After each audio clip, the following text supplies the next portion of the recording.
Industry latest skills తో best career మీ సొంతం. 100% practical learning and top placements కోసం ఇప్పుడే జాయిన్ అవ్వండి రాయ్ యూనివర్సిటీ.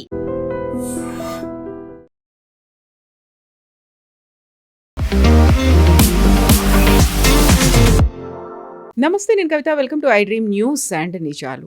ఇరాన్ మీద అమెరికా ఇజ్రాయెల్ యుద్ధాన్ని స్టార్ట్ చేసిన తర్వాత అది ఆల్మోస్ట్ 3 monthsకి చేరుకుంటున్నటువంటి సమయంలోనే సీజ్ ఫైర్ కంటిన్యూ చేయాలా, లేకపోతే అబ్రప్ట్గా యుద్ధాన్ని ఎండ్ చేయాలా, చర్చలకు పిలవాలా, ఇలాంటి బోల్డంతా సందిగ్ధత ఉన్నప్పుడు, ప్రపంచమంతా సంక్షోభం దిశగా వెళ్తున్నప్పుడు డొనాల్డ్ ట్రంప్ సడన్గా ఇంకొక డెసిషన్ తీసుకున్నారు అనేటువంటి వార్తలు వస్తున్నాయి.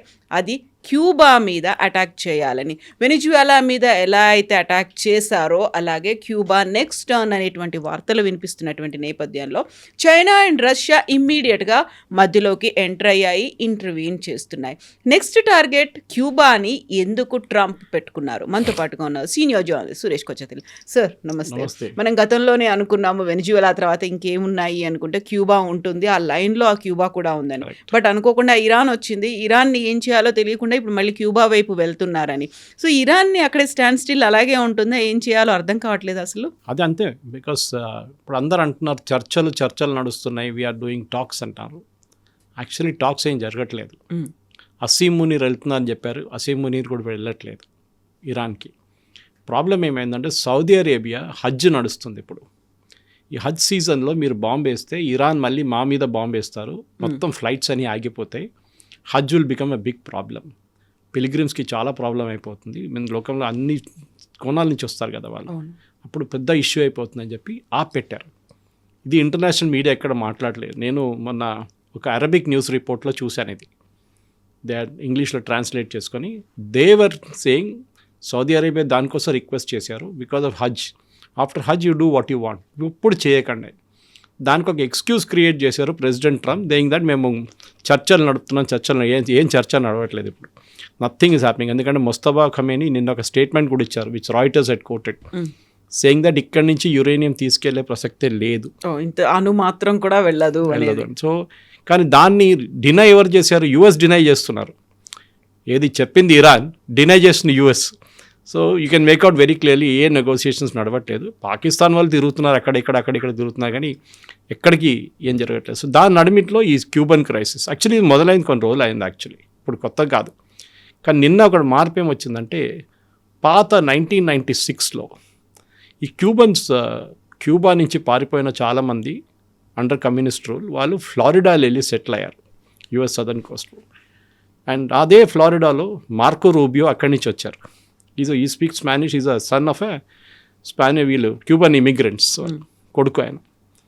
సో ఈవెన్ ప్రెసిడెంట్ ట్రంప్ అప్పుడప్పుడు జోక్ కొడుతుంటారు దట్ నెక్స్ట్ క్యూబన్ ప్రెసిడెంట్ని మార్కో రూబియోని అపాయింట్ చేస్తాను నేను అని చెప్పేసి. సో మార్కో రూబియో నిన్న స్పానిష్లో అడ్రస్ చేశారు. ఈ టోల్డ్ ద క్యూబన్స్, మీకు చాలా మంచి ఫ్యూచర్ ఉంది, మీ ఇప్పుడున్న గవర్నమెంట్ని మీరు తీసేస్తే మేము same dialogue, Iran dialogue. And మనకు తెలిసి ఇరాన్లో ఏం జరగలేదు. ఇరాన్ ప్రజలకు చెప్పారు, మీరు మీ గవర్నమెంట్ తీసి పక్కన పడేస్తే మీకు మొత్తం గోల్డెన్ ఏజ్ వచ్చేస్తుంది ఇరాన్ కన్నా. ఏం జరగలేదు అక్కడ, నో రెజీమ్ చేంజ్, నథింగ్. వెనిజువేలాలో చేశారు, కానీ క్యూబాలో అంత ఈజీ కాదు. ఒక రెజీమ్ చేంజ్ చేయాలంటే క్యూబాలో ఫస్ట్ ఆఫ్ ఆల్ ఈ రౌల్ కాస్ట్రో, ఆ స్టోరీ 1996 చెప్పాను చూడండి. అది ఏం జరిగిందంటే ఈ ఫ్లారిడా ఉన్న రెబెల్స్ చాలామంది క్యూబన్ రెబెల్స్ ఏం చేస్తారంటే క్యూబా నుంచి పారిపోవడానికి ట్రై చేస్తున్న చాలామంది చిన్న చిన్న బోట్లలో బయలుదేరుతారు. అక్కడ ఒకటి వాళ్ళని క్యూబన్ నేవీ పట్టుకుంటారు, లేకుంటే అక్కడి నుంచి కొంచెం బయటికి వచ్చి ఇంటర్నేషనల్ వాటర్లో రాగానే సీ చాలా రఫ్ ఉంటుంది. ఓకే, గల్ఫ్ ఆఫ్ మెక్సికో ఆ ఏరియాలో, కరేబియన్ ఏరియాలో కరెంట్స్ చాలా హార్డ్గా ఉంటుంది. సో వాళ్ళు సింక్ అయిపోతారు, యూజువలీ మునిగిపోతాయి బోట్లని. అంత పెద్ద బోట్లు కూడా తీసుకెళ్లారు, చిన్న చిన్న బోట్లు వెళ్తారు, ఫ్యామిలీస్, 2 ఫ్యామిలీస్ 3 ఫ్యామిలీస్ అట్లా. సో వీళ్ళేం చేశారంటే బ్రదర్స్ ఇన్ ఆర్మ్స్ అని చెప్పి ఒక చిన్న ఫోర్స్ తయారు చేశారు. వీళ్ళు ప్రైవేట్ ఎయిర్క్రాఫ్ట్ చార్టర్ చేసి ఆ ప్రైవేట్ ఎయిర్క్రాఫ్ట్ నుంచి వీళ్ళు ఈ బోట్స్ దగ్గర వెళ్ళి ప్రాబ్లం కనుక్కొని వీళ్ళు they drop the life boys వాళ్ళ కోసం. ఎక్కడైనా మునిగిపోతే కూడా దాని లైఫ్ జాకెట్ వేసుకోవచ్చు అని చెప్పేసి. అదే టైంలో వాళ్ళు యూఎస్ కోస్ట్ గార్డ్ని ఇన్ఫార్మ్ చేస్తారు, saying that there is a small boat in distress, అంటే వాళ్ళు కోస్ట్ గార్డ్ పంపిస్తారు. అట్లాంటి దాంట్లో వీళ్ళు ఇంకా ఏం చేస్తారంటే క్యూబాలో ఎంటర్ అయ్యి లీఫ్లెట్స్ పడేస్తారు క్యూబన్స్కి, మీరు ఇక్కడ నుంచి పారిపోయండి, మీరు వచ్చేసేయండి యూఎస్ వైపు, మీ గవర్నమెంట్ని మీరు ఇక్కడ నుంచి you have to dismantle this. అప్పుడు ఫిడెల్ కాస్ట్రో ఉండే ఆ టైంలో, మీకు గుర్తుండే, రాల్ కాస్ట్రో వాళ్ళ తమ్ముడు. సో ఫిడెల్ క్యాస్ట్రో టైంలో ఒక అటాక్ జరిగింది. అంటే ఇట్లాంటి ఒక ఎయిర్క్రాఫ్ట్ క్యూబన్ ఎయిర్ స్పేస్లో ఎంటర్ అయినప్పుడు క్యూబన్ యాంటీ ఎయిర్క్రాఫ్ట్ మిసైల్ దాన్ని కొట్టి 4 చనిపోయారు, 2 పైలట్లు అండ్ 2 సివిలియన్స్. సో దానికోసం ఆ పాత 30 సంవత్సరాల పాత కేసుని ఇప్పుడు బయటికి తీశారు. ఆ టైంలో Raul Castro who is now 94 and who is మన ఫిడెల్ కాస్ట్రో వాళ్ళ అన్న, ఆయన ఇప్పుడు 94 ఉన్నారు. ఆయన మీద కేసు వేశారు. ఈ was the defence minister then. ఇప్పుడు ఎందుకు ఇన్ని సంవత్సరాల తర్వాత మీరు అడగవచ్చు. అంటే వాళ్ళకి ఎక్స్క్యూజ్ చూస్తున్నాను. ఈయనని మీరు యూఎస్ తీసుకెళ్ళి ఇండిక్షన్ నిన్న ఒక కంప్లైంట్ నిన్న ఆర్గనైజ్ చేసి ఫార్మలీ ఛార్జ్ చేశారు ఆయన యూఎస్లో. And same day Cuban formation day రోజు చేయడం అనేది. ఎందుకంటే వీళ్ళు కావాలని చెప్పి ఒక ఎక్స్క్యూజ్ కావాలి కదా. ఆయన అక్కడి నుంచి ఇప్పుడు వెనిజువేలాలో మడూరోని ఎట్లా తీసుకెళ్లారు అదే టైప్ ఎక్స్క్యూజ్ ట్రై చేస్తున్నారు ఇక్కడ.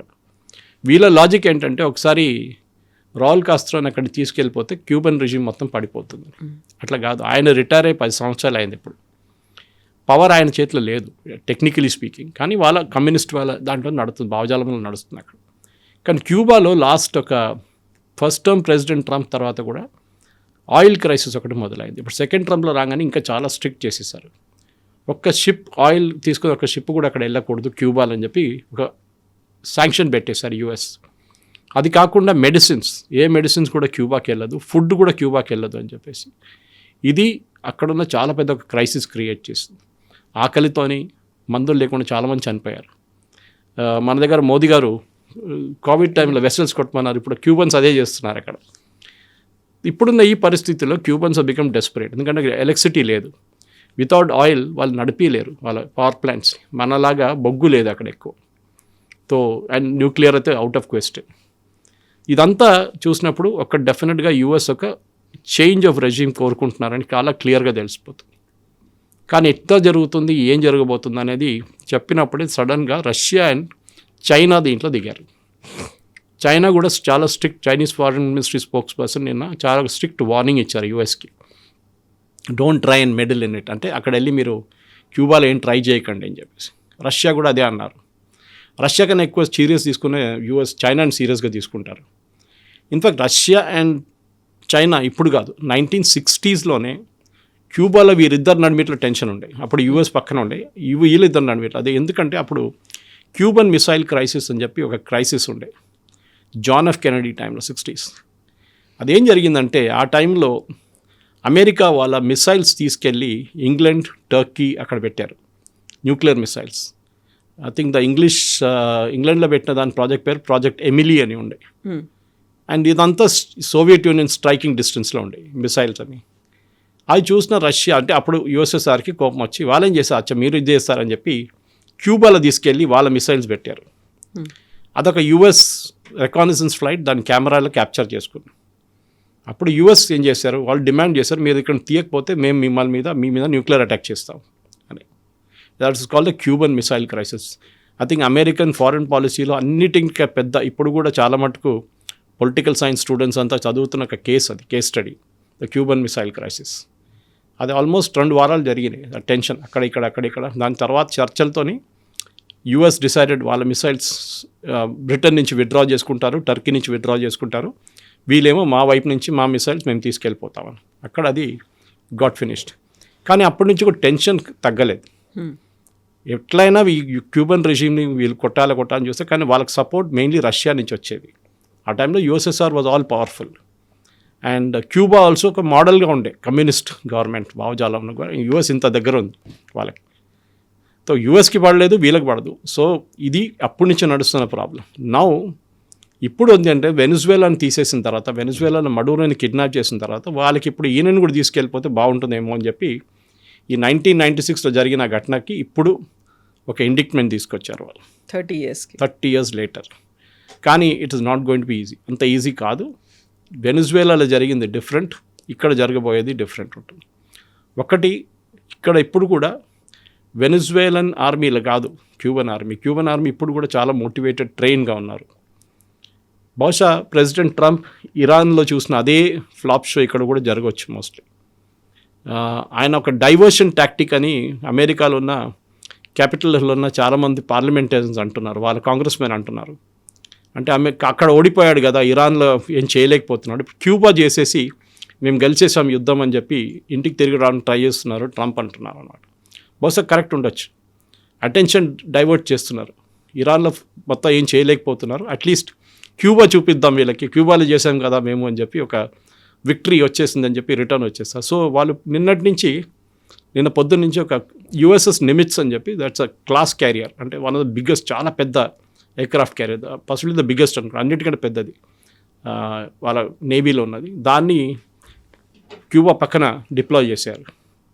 సో అదొక ఫస్ట్ సంకేతం అనమాట, that something big is about happen అని. దాని తర్వాత ఎందుకంటే ఒక ఎయిర్క్రాఫ్ట్ క్యారియర్ ఒంటరిగా వెళ్ళదు, తోడు ఒక 10 షిప్లు ఉంటుంది, ఫ్లాటిలా లాగా. సో 10 షిప్లు తోడుపోయి ఉంటుంది, ఎయిర్క్రాఫ్ట్స్ ఉన్నాయి, హెలికాప్టర్స్ ఉన్నాయి, అన్నీ ఉంటాయి. ఇవన్నీ పాసిబ్లీ అక్కడి నుంచి మడూరో మీద చేసిన అదే అటాక్ క్యూబా మీద కూడా జరగవచ్చు. కానీ ఒక సోవియట్ యూనియన్ వార్నింగ్ తర్వాత, అంటే రష్యా వార్నింగ్ తర్వాత, చైనా వార్నింగ్ తర్వాత మళ్ళీ యూఎస్ ట్రై చేస్తారా లేదో అని చూడాల్సింది. ఇప్పుడు ఎందుకు ఈ రెండు ఇంటర్వ్యూన్ అవుతున్నాయి? చైనా అండ్ రష్యాకు ఉన్నటువంటి ఇంట్రెస్ట్ ఏంటి క్యూబా మీద? పొలిటికల్ జాకింగ్ అది. వీళ్ళిద్దరు నడిమిట్లు అదే కదా, బికాస్ మెయిన్లీ మీరు గెలవకపోతే మేము గెలవకూడదు అని చెప్పి ఎవరు సూపర్ పవర్ అనేది చూపించాలి. ఎందుకంటే క్యూబా అనేది లాస్ట్ ఏం చెప్తారు, ఒక కమ్యూనిస్ట్ ఒక అవుట్ పోస్ట్ అని చెప్పొచ్చు మీరు. ఒక టైంలో Chile was a communist government, Argentina communist ఉండే. సో లాటిన్ అమెరికాలో చాలా మంది కంట్రీస్ ఒక టైంలో they were all communist governments.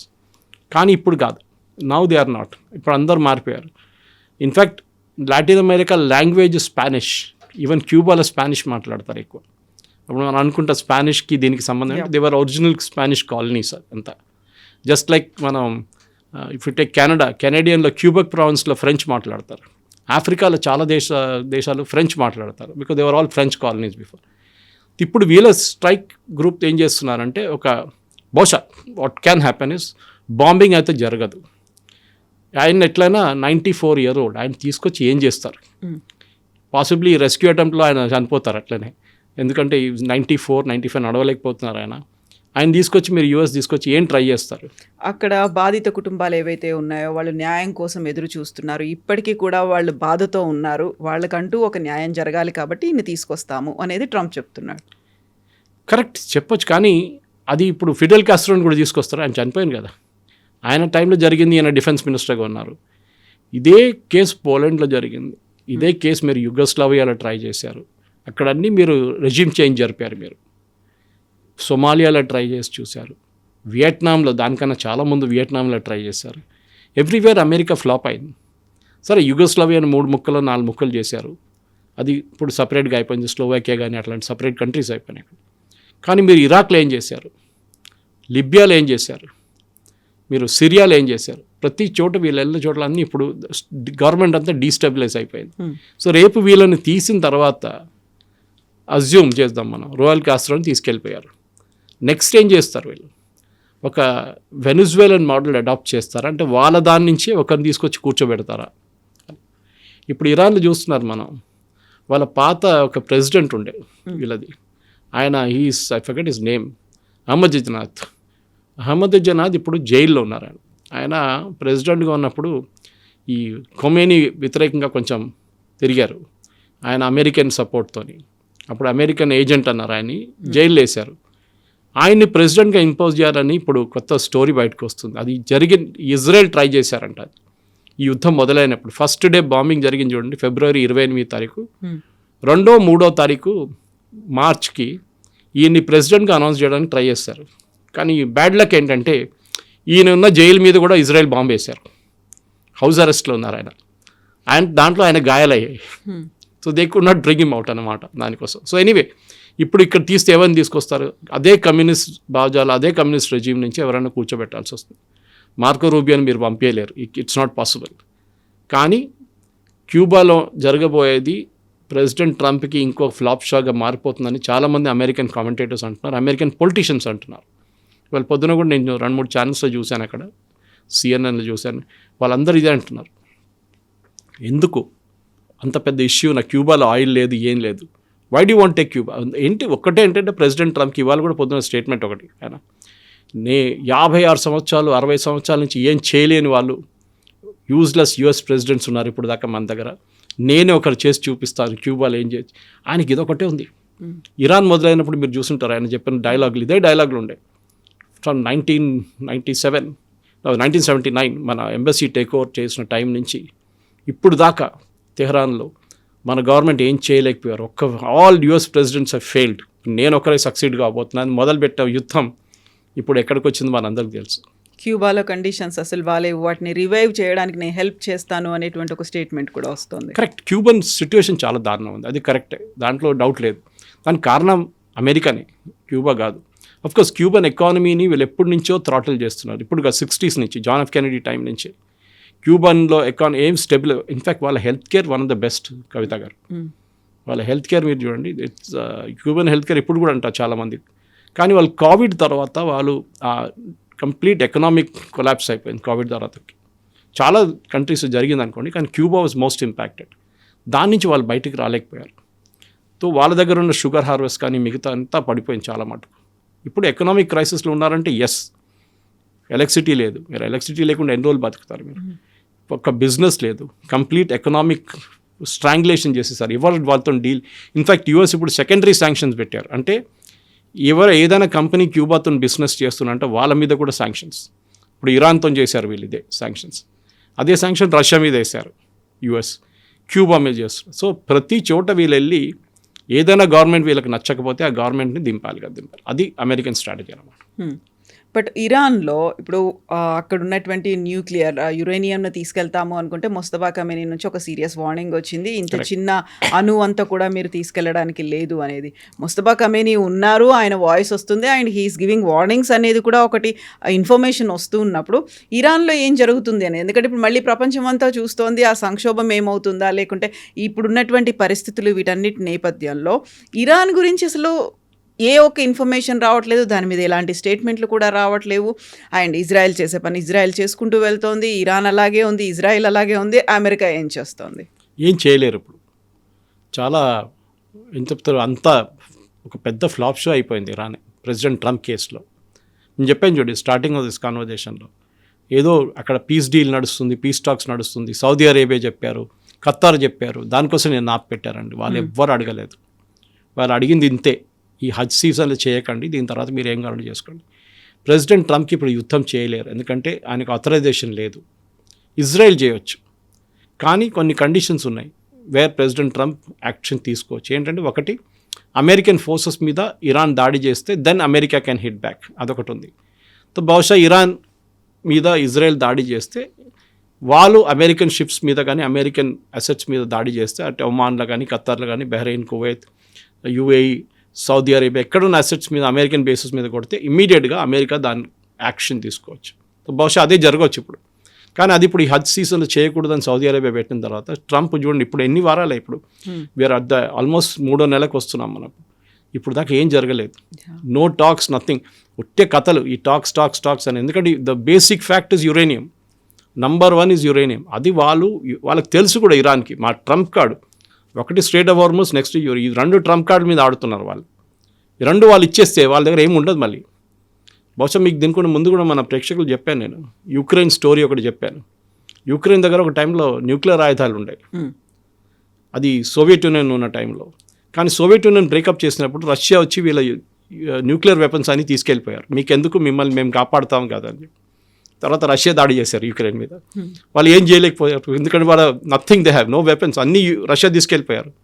తర్వాత కదా మన యూరోపియన్ యూనియన్ వాళ్ళు అమెరికా కొంచెం వెపన్స్ ఇచ్చారు, కానీ న్యూక్లియర్ వెపన్స్ లేదు. న్యూక్లియర్ వెపన్స్ ఉంటే ఒక్కరు కూడా మిమ్మల్ని ముట్టరు. మీరు నార్త్ కొరియా తీసుకోండి ఎగ్జాంపుల్. నార్త్ కొరియాలో కిమ్ జంగ్ ఉన్ని ఇవ్వాల దాకా అమెరికా ఏం చెప్పలేకపోతున్నారు. ఇన్ఫాక్ట్ కలిశారు ప్రెసిడెంట్ ట్రంప్ వెళ్ళి, బికాజ్ ఆయన దగ్గర న్యూక్లియర్ వెపన్స్ ఉంది. పిచ్చోన్ చేతిలో రాయిలాగా ఉంటుంది, అది ఎక్కడ పడేస్తాడో తెలియదు ఆయన. అప్పుడప్పుడు 2 మిసైల్ కొడతారు జపాన్ వైపు, అది సీల్ వెళ్ళి పడిపోతుంది.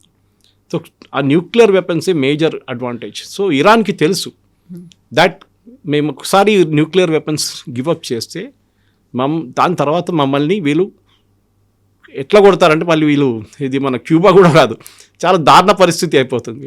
ఒక ఇరాక్ కానీ ఒక లిబియా లాగా అయిపోతాం మేము కూడా అని చెప్పి తెలుసు ఇరాన్కి. So that is why Mustafa Khamenei ఇదే చెప్తున్నాను, we will not give up, మేము మా దగ్గరని తీసుకెళ్ళనీయము. ఇప్పుడు 90% ప్యూరిఫికేషన్ చేస్తారా, 60% ఉన్నది 90% చేస్తారా అంటే ఎస్ చేయొచ్చు, కానీ దానికి ఒక 7 నుంచి 9 నెలలు పడుతుంది ఆ ప్యూరిఫికేషన్ లెవెల్ రావాలంటే. దాన్ని అమెరికా చేయనియరు. ఇప్పుడు చేస్తున్నారా అంటే అది కూడా మనకు తెలియదు, ఎందుకంటే అంతా under ground, completely under ground ఉంది.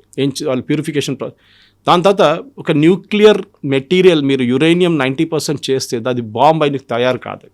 దాన్ని బాంబుగా తయారు చేసి ఇంకో ప్రాసెస్ ఉంటుంది, టెస్టింగ్ చేయాల్సి వస్తుంది. మనం పోఖ్రాన్లో చేస్తాం చూడండి, అట్లా టెస్టింగ్ చేయాల్సి వస్తుంది.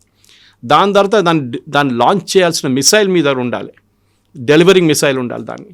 దాని లోపల you will put this uranium thing bomb, like Hiroshima Nagasaki మీద చేసినట్టు little boy and big man చెప్పి, ఫ్యాట్ మ్యాన్ అని చెప్పి 2 మిసైల్స్ ఉంటాయి. అట్లా తయారు చేస్తే దాన్ని లాంచ్ చేయడానికి కెపాసిటీ. దాంట్లో ఇరాన్ చాలా దూరం ఉన్నారు, ఇంకా మాసిబ్లీ ఇంకొక 4-5 సంవత్సరాలు పట్టొచ్చు వాళ్ళకి. సో ఆ టైం దాకా ఇప్పుడు వీళ్ళేమంటున్నారు, అది మాకు ఇచ్చేసేయండి, మేము పెట్టుకుంటామా.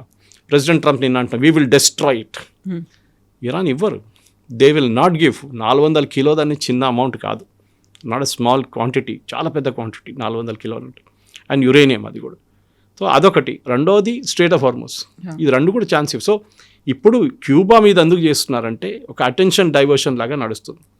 అక్కడ జరిగిన ఫ్లాప్ షోని పక్కన పెట్టి అందరూ మర్చిపోతారు అమెరికన్స్. నేను క్యూబా చేయగానే చూడండి, నేను క్యూబాని లిబరేట్ చేశాను, ఏ అమెరికన్ ప్రెసిడెంట్ చేయలేరు, జాన్ ఎఫ్ కెనడీ కూడా చేయలేకపోయాడు, ప్రెసిడెంట్ బరాక్ ఒబామా ట్రై చేశారు, చేయలేదు, నేను చేసి చూపించానని చెప్పి చెప్పడానికి ట్రై చేస్తున్నారు.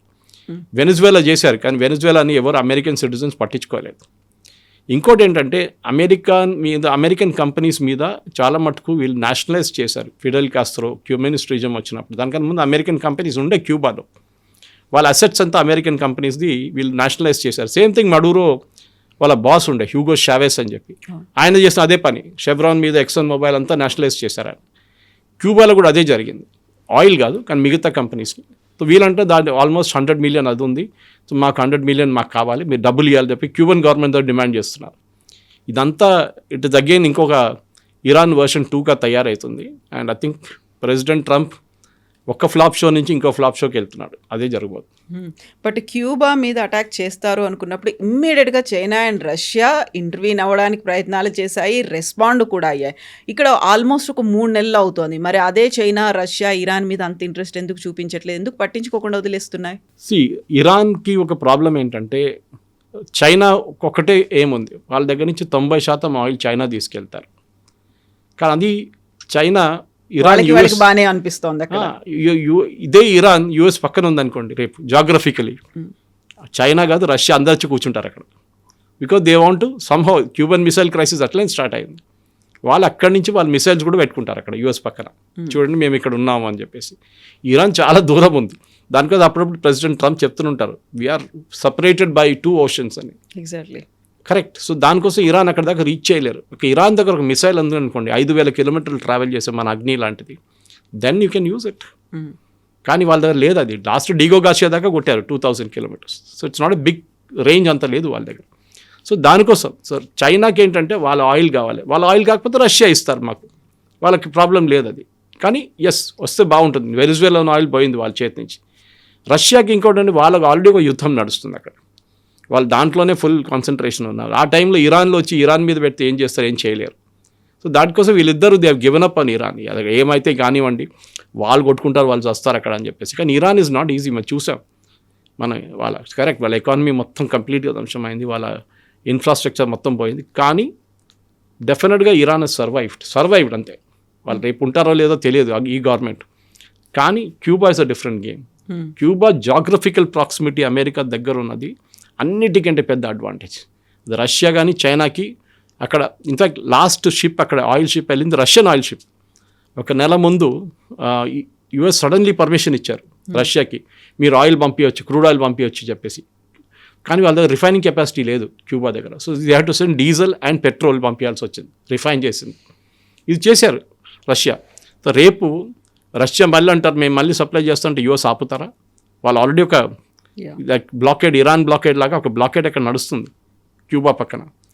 చేస్తారో లేదో తెలియదు, కానీ ఒక ఫ్లాష్ పాయింట్గా as it's a flash point. మడూరోలాగా అంత ఈజీగా ఉంటుంది ఉండదు.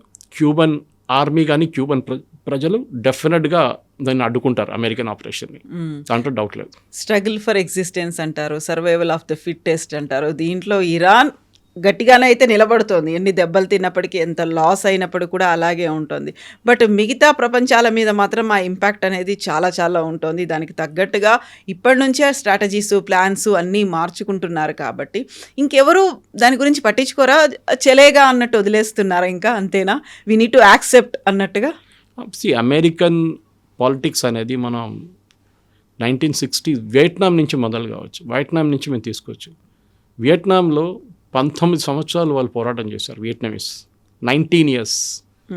అప్పుడు కూడా అమెరికా గెలవలేకపోయారు. 160,000 మందిని పెట్టారు అక్కడ ఒక టైంలో. ఎంతోమంది చనిపోయారు అమెరికన్ సోల్జర్స్. ఇప్పుడు కూడా మిస్సింగ్ ఇన్ యాక్షన్ ఉన్నారు చాలామంది. అప్పుడప్పుడు వాళ్ళ స్కెలిటన్స్ బాడీస్ దొరుకుతున్నాయి వియట్నామీస్ జంగిల్స్లో ఎక్కడో. ఎయిర్క్రాఫ్ట్ ఎన్నో పోయినాయి. మన దగ్గర అరుణాచల్ ప్రదేశ్ దగ్గర దొరికింది మన ఒక ఎయిర్క్రాఫ్ట్ వాళ్ళది. సో అమెరికాకి లెసన్స్ ఏంటంటే, ఒకటి, వాళ్ళు వాళ్ళ సాయిల్లో యుద్ధం చేయరు. మీరు గుర్తుపెట్టుకోండి, వాళ్ళ దాంట్లో యుద్ధం ఇప్పుడు దాకా జరగలేదు అమెరికాలో. వాళ్ళు మిగతా చోట్ల వెళ్ళి యుద్ధం చేస్తారు. They will never fight on the soil. 2 సార్లు జరిగింది. ఒకటి కరెక్ట్ అని యుద్ధం, 2వసారి 9/11. అవును, ఇట్ ఇస్ నాట్ ఎ యుద్ధం అని చెప్పి, it's terrorist attack. First one was pearl harbour. Japanese వచ్చి కొట్టారు చూడండి, ఎగ్జాక్ట్లీ, కామెకాసి. దాని రిప్లైగానే అమెరికా న్యూక్లియర్ బాంబ్ వేశారు నాగసాకి అండ్ హిరోషిమా మీద. సో ఆ జాపనీస్ వాళ్ళు చేసిన దానికి అమెరికాకి ఫస్ట్ టైం చాలా మటుకు ఒక షాక్ వచ్చింది. అంటే మా మీద కూడా దాడి జరగవచ్చా? దాని తర్వాత 9/11 జరిగింది. అప్పుడు కూడా వాళ్ళు అడిగారు, is it really possible American attack చేయ? మా దగ్గర ఇంత ఇన్ఫ్రాస్ట్రక్చర్ ఉంది, మా దగ్గర మిసైల్స్ ఉన్నాయి, మా దగ్గర యాంటీ ఎయిర్క్రాఫ్ట్ ఉండి కూడా మేము ఆపలేకపోయామా ఇది అని చెప్పేసి. దానికోసం ప్రెసిడెంట్ ట్రంప్ ఇప్పుడు ఒక గోల్డెన్ షీల్డ్ తయారు చేస్తున్నారు, ఐరన్ డోమ్ లాగా. ఓకే, అమెరికాకి మిసైల్స్ ఆపడానికి. కానీ అమెరికాకి ఒక లెసన్ ఉంది. వాళ్ళు ఏ ప్రెసిడెంట్ వచ్చినా కానీ ఆయనకు ఒక పొలిటికల్ ప్లాన్ ఉంటుంది. అది ఒబామా ఉండొచ్చు, క్లింటన్ ఉండొచ్చు, దానికొన్న బుష్ ఇద్దరు ఉండొచ్చు, ఎవరైనా వాళ్ళకు ఒక అజెండా ఉండొచ్చు. బుష్కేమో వెపన్స్ ఆఫ్ మాస్ డిస్ట్రక్షన్, ఇరాక్లో దాని వెంటబడ్డారు ఆయన. ఒబామాకి అక్కడ ఉన్న ఇలా న్యూక్లియర్ మెటీరియల్ డిస్కషన్ గురించి నడిచింది. ట్రంప్కి బైడెన్ అడ్మినిస్ట్రేషన్లో ఆఫ్ఘనిస్తాన్ నుంచి పారిపోయారు. ఇది ప్రతి రెజీమ్కి ఒక టాక్టిక్, ఒక డైవర్షన్ మెకానిజం ఉంటుంది అమెరికాలో. అంటే వాళ్ళ డొమెస్టిక్ పాలిటిక్స్ చాలా డల్ ఉన్నప్పుడు ఒక ఇంటర్నేషనల్ లెవెల్లో ఏమైనా చేస్తే, చాలా పెద్ద మంచి ప్రెసిడెంట్ మా దగ్గర చాలా మంచిగా పనిచేస్తాడని చూపించడానికి అమెరికన్ ప్రెసిడెంట్స్ చేస్తారు. ఎందుకు వాళ్ళకి మ్యాక్సిమం 2 terms ఉంది, 2 terms ఎక్కువ కాంటెస్ట్ చేయలేరు. 8 సంవత్సరాలే అమెరికన్ ప్రెసిడెంట్గా కాంటెస్ట్ చేయొచ్చు మీరు. ఆయన కలిసి పరిపాలించారు. So after 8 years you're out. President term ఇంకా అయిపోతుంది, ఇంకా 2 సంవత్సరాల తర్వాత even Trump will be history. కానీ వెళ్తూ నేను చూడండి, ఏ ప్రెసిడెంట్ సాల్వ్ చేయని అనే ప్రాబ్లం నేను సార్ట్అవుట్ చేశాను.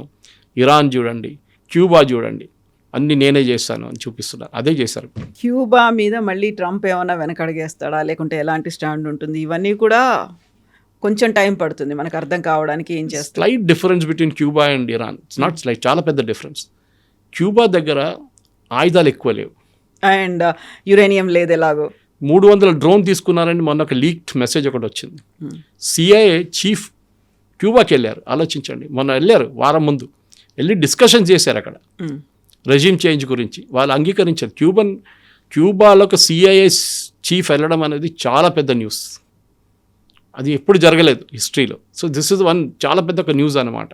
కానీ ఆ న్యూస్ మొత్తం బ్లాక్అవుట్ మోడ్లో వెళ్ళిపోయిన తర్వాత లీక్ అయినప్పుడు యాక్సెప్ట్ చేశారు, yes we went for a discussion అని. అది ఒక హ్యూజ్ సెట్ బ్యాకే కదా. ఇంకా ఎస్ అంటే క్యూబా కూడా అంగీకరించారు. అదే చెప్తాను, ఇరాన్కి అది కాదు.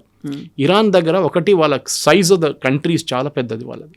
రెండోది వాళ్ళ దగ్గర ఆయిల్ ఇప్పుడు కూడా ఉంది, వాళ్ళు వాడుకోవచ్చు డొమెస్టికలీ, బయటకు పంపించలేకపోతారు అంతే. క్యూబా దగ్గర డొమెస్టికలీ కూడా ఏం లేదు వాళ్ళ దగ్గర. దే ఆర్ లిటరలీ బ్యాంక్రప్ట్, డబ్బులు లేవు, ఆయిల్ లేదు, మెడిసిన్స్ లేదు, ఏం లేదు. అట్లాంటి పరిస్థితుల్లో ఒక్కొక్కసారి ద గవర్నమెంట్ విల్ సరెండర్. ఇరాన్కి అడ్వాంటేజ్ ఉంది, వాళ్ళ దగ్గర ఇది అన్నీ ఉన్నాయి, ఎక్సెప్ట్ వాళ్ళు బయటికి పంపించలేకపోతున్నారు డబ్బులు. అది పెద్ద problem. Thank you so much. Thank you very much. Thank you.